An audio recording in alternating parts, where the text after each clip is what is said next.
नमस्कार दोस्तों, स्वागत है आप सबका आपके अपने YouTube चैनल जॉब नोटिफिकेशन पिटारा पर। कैसे हो आप सब? उम्मीद करते हैं कि सब स्वस्थ होंगे, मस्त होंगे और अपनी तैयारी को बहुत बेहतरीन तरीके से कर रहे होंगे। 2025 और सरकारी नौकरी बहुत सुनहरा मौका है। डिस्कस करेंगे इस मुद्दे पर, खास करके उन स्टूडेंट के रिगार्डिंग जो बहुत लंबे समय से तैयारी कर रहे हैं और सिलेक्शन नहीं हो रहा। चर्चा करेंगे, कुछ पॉइंट मैं बताने वाला हूँ, उन पे वर्क करोगे तो डेफिनेटली आने वाला जो साल है आपके लिए खुशहाली का वर्ष हो सकता है। चैनल पे नए हो तो चैनल को सब्सक्राइब कर लीजिए, नोटिफिकेशन बेल को ऑन कर लीजिए और अपने स्टडी रिलेटेड ग्रुप में शेयर कर दीजिए, क्योंकि कैरियर से रिलेटेड जो भी इंफॉर्मेशन नोटिफिकेशन से हो या आपकी गाइडलाइन से संबंधित हो, आपको सबसे पहले और सबसे स्टिक दी जाती है। जो बच्चे तैयारी कर रहे हैं, मैं डिस्कस करूंगा कुछ इंपॉर्टेंट पॉइंट पे, इन सब पॉइंटों पे डिस्कस करने वाले हैं। उसके अलावा जो बच्चे कंपटीशन एग्जाम की तैयारी कर रहे हैं और मैथ करना चाहते हैं तो complete free of cost math आपको करवाया जा रहा है। जैसे ये नोटिफिकेशन का चैनल है, ठीक उसी प्रकार से एक स्टडी रिलेटेड चैनल अपना वीर कॉन्सेप्ट, उसमें मैथ करवाया जा रहा है, अर्थमेटिक और एडवांस दोनों। फिलहाल अर्थमेटिक चल रहा है, फिर उसके बाद एडवांस करवाया जाएगा, फ्री ऑफ कॉस्ट करवाया जाएगा। जितना पेड में पढ़ाया जा सकता है उससे भी बेहतरीन कंटेंट आपको दिया जाए। एक बार डेमो लगा के जरूर देखिए। इसके अलावा मैं बात करूं, अपनी ऐप भी है प्ले स्टोर पे वीर कॉन्सेप्ट के नाम से, उस पे कंप्यूटर का फाउंडेशन बैच चल रहा है। जिन भी बच्चों के सिलेबस में किसी भी गवर्नमेंट जॉब की एग्जाम की आप तैयारी कर रहे हो और कंप्यूटर का कोई इक्का दुक्का 10 15 20 जितने भी क्वेश्चन आते हो, इस बैच से बाहर नहीं जाएगा। इसमें भी आप डेमो लगा के देख सकते हो। अब बात करते हैं कि अभी नहीं तो कभी नहीं, चूक मत जाना। किस प्रकार से मैं कह रहा हूँ, क्यों, देखिए सुनिए। सबसे पहले तो देखिए कि इतनी सारी पोस्टें आपके आ रही है, चाहे आप राजस्थान स्टेट से बिलोंग करते हो तो वहाँ स्टेट के इतने ज़्यादा एग्जाम है, 90,000 के तकरीबन पोस्टें हैं। सेंटर की तैयारी करते हो तो एसएससी का कैलेंडर है, रेलवे का कैलेंडर है, आपको पता है कि बहुत सारे रेलवे के एग्जाम होने हैं। और फिर मार्च अप्रैल में जाके रेलवे ग्रुप डी की तकरीबन तकरीबन 1.25 लाख से 1.5 लाख पोस्टें आपकी आएगी।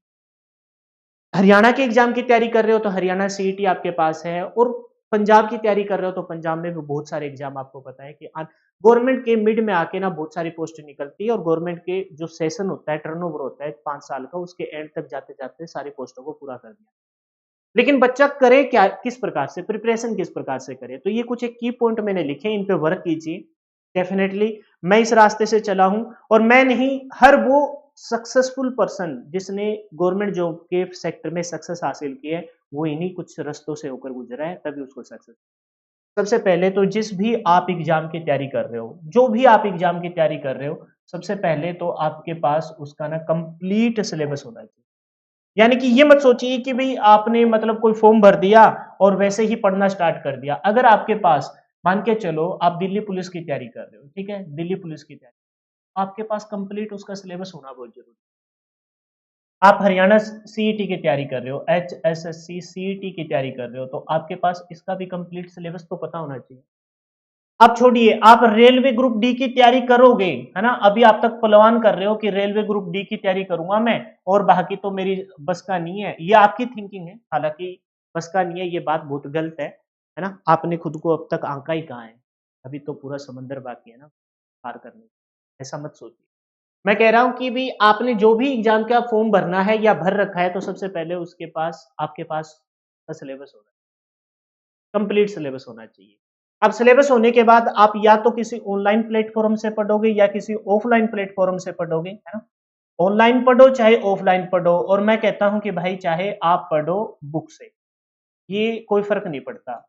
ये बात होती है सारी की सारी आपकी रेगुलर स्टडी और आपकी डिसिप्लिन की। ऑनलाइन पढ़िए, ऑफलाइन पढ़िए, लेकिन जिस भी प्लेटफॉर्म से आप पढ़ो, तो आपको ना उस उन चीजों पे ना ट्रस्ट करना होगा। ट्रस्ट का मतलब क्या है सर, कि या तो मान लो कि आप ऑनलाइन पढ़ रहे हो, तो ऑनलाइन पढ़ो तो अपने टीचर पे विश्वास कीजिए, वो नोट्स जो बनाता है, बनवाता है मान लो, या फिर वो बुक्स जो बताता है, उन बुक पे ही ट्रस्ट कीजिए आप। ये नहीं कि मार्केट में जब गए जब उठा के एक बुक ले, कोई फायदा नहीं है। रिलेवेंट सिलेबस के अकॉर्डिंग पढ़ना होता है, और जो टीचर आपको वहां खड़ा होकर पढ़ाता है, या फिर मैं मैथ पढ़ा रहा हूं तो मेरे को पता है कि आपके किस एग्जाम में किस प्रकार के क्वेश्चन पूछे जा सकते हैं। सीडीएस के क्वेश्चन आपके एचएसएससी सीईटी में नहीं पूछे जाए, और एचएसएससी सीईटी के क्वेश्चन है ना रेलवे में मतलब बहुत कम ही मैच करते हैं, वहाँ कैलकुलेटिव पोर्शन ज़्यादा आता है और हरियाणा में नॉर्मल से क्वेश्चन पूछते हैं। तो हर सिलेबस का अलग से अपना एक पैटर्न होता है और हर प्रकार के क्वेश्चन अलग रहते हैं। तो आप जिस भी प्लेटफॉर्म से पढ़िए, आप उसके या तो ट्रस्ट कीजिए कि भाई उसके द्वारा जो नोट्स बनवाए जा रहे हैं वो नोट्स इतने बेहतरीन है ना, या फिर आप ये सोचिए कि जो बुक्स सर ने बताई है उस बुक से ही पढ़िए, एक्स्ट्रा बुक खरीदिए, सिलेबस के अकॉर्डिंग पढ़िए। फिर बात आती है कि जो भी आपने मान के चलो आपने एचएसएस सीईटी का फॉर्म भर दिया, या फिर मान के चलो आप आने वाले टाइम में रेलवे ग्रुप डी का फॉर्म भरने वाले हो, तो आप उसके मॉक टेस्ट जिस दिन आप फॉर्म भरो या जिस दिन आपने प्लान किया है कि भाई हाँ मेरे को तो पढ़ना है और मेरे को ये तैयारी करनी है, उसी दिन आप उसके मॉक टेस्ट। ये मत सोचिए कि पहले हम सिलेबस पूरा करेंगे उसके बाद हम मॉक टेस्ट खरीदेंगे फिर मॉक टेस्ट लगाएंगे, नहीं भाई आप गलत हो। मॉक टेस्ट आपको ये बताता है कि किस प्रकार से और कैसा पढ़ना है, क्या कुछ पूछा जाएगा, किस लेवल का पूछा जाएगा, ये मॉक टेस्ट ये बताते हैं, और ये ज्ञान आपको पहले दिन से ही आना स्टार्ट होना चाहिए।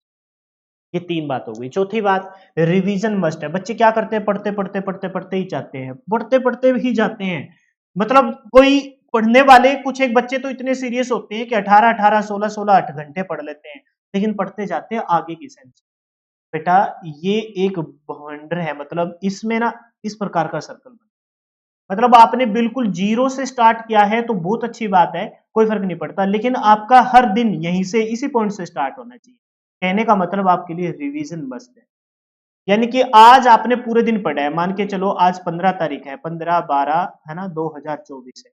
आज आपने जो पढ़ा है वो कल जब आप 16-12-2024 को जब पढ़ना स्टार्ट करो ना, या फिर 15 की जो नाइट बिल्कुल लास्ट में आपने जो पूरे दिन के दौरान पढ़ा उसे रिवाइज कर लो।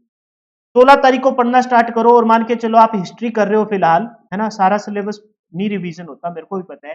मान के चलो 15 हिस्ट्री कर रहे हो, आप जीके में हिस्ट्री कर रहे हो, तो 15 को जो पढ़ा है वो 16 के आते ही सबसे पहले रिवाइज करो, 2 से 4-5 मिनट। तो कहने का मतलब ये कि रिवीजन मस्ट है, बिना रिवीजन के इस लाइन में कोई सिलेक्शन एक बंदे ने लिया हो तो मेरे को आप बता दीजिए। उसके बाद रेगुलर स्टडी, बच्चे क्या करते हैं जोश जोश में ना 3-4 दिन तो इतना भयंकर पढ़ते हैं, 18-18, 20-20 घंटे, 18 से 20-20 घंटे भी पढ़ लेते हैं, 12 से 15 घंटे भी पढ़ लेते हैं, लेकिन एक दिन आएगा कि वो पूरा दिन ही नहीं पढ़ेंगे। इस प्रकार से सिलेक्शन सिलेक्शन उन्हीं बच्चों का होता है जो क्या करता है, रेगुलर स्टडी करते हैं। आप 4 से 5 घंटे इफेक्टिव स्टडी कर लीजिए, आप टाइम को धीरे धीरे बढ़ाइए, 1 महीना, 15 दिन, 20 दिन आप 4 से 5 घंटे पढ़िए। मैं उनके लिए बता रहा हूं जिन्होंने पढ़ा ही नहीं है। फिर अगर जिनका मान के चलो अभी हाल फिलहाल में 7 से 8 घंटे का शेड्यूल आ जाए 1 महीने के बाद, फिर इसको बढ़ा दीजिए 7 से 8, जो 6 से 7 था उसको 7 से 8 कर लीजिए, जिसका 4 से 5 था उसको 5 से 6 कर लीजिए। ऐसे टाइम पीरियड को, ना कि आते ही पहले दिन ही बाहुबली बन जाए, ऐसे सिलेक्शन। इन की पॉइंटों पे वर्क कीजिए, डेफिनेटली आने वाले 2025 में आपकी एक अच्छी वाली जॉब आपके हाथ में होगी। सबसे पहले सिलेबस हो आपके पास, उससे रिलेट उससे मतलब बिल्कुल ऐसे नहीं कि ऐसे ही कोई जैसे बुक उठा के ले आए रेलवे की और पेपर दे रहे हो आप एचएसएससी सीईटी का, कोई फायदा नहीं। जीके सब में सेम होती है, लेकिन पूछने का एक अपना एक पैटर्न होता है, तो रिलीवेंट बुक होनी चाहिए, सिलेबस से रिलेटेड होनी चाहिए, या फिर उस टीचर पे विश्वास कीजिए जिससे आप पढ़ रहे हो। मॉक टेस्ट लगाइए, पहले दिन ही मॉक टेस्ट परचेज कर लीजिए, जिस दिन आपने तैयारी की सोचा है, जिस दिन आपने फॉर्म भरा है। रिवीजन कीजिए हर रोज रेगुलर, इवनिंग टाइम में, मॉर्निंग टाइम में, जब भी आप टाइम निकालो रिवीजन कीजिए। हफ्ते में 1 दिन तो पूरा दिन ही रिवीजन का होना चाहिए जो 6 दिन आपने पढ़ा है, और रेगुलर स्टडी। ये कुछ की पॉइंट है, इन पे आप वर्क करते हो तो डेफिनेटली सक्सेस को पालेंगे। और जिनको मैथ करना है वो फ्री ऑफ कॉस्ट इस यूट्यूब चैनल वीर कॉन्सेप्ट से कर सकते हैं, डेमो लगा के देख लीजिए, बहुत अच्छा और बहुत बेहतरीन वाला कंटेंट दिया जा रहा है। फिलहाल तो इतना ही, जय हिंद जय भारत। वीडियो पसंद आई है तो लाइक कर देना और कमेंट करके बताना कि आप किस प्रकार से चल। Bye bye, take.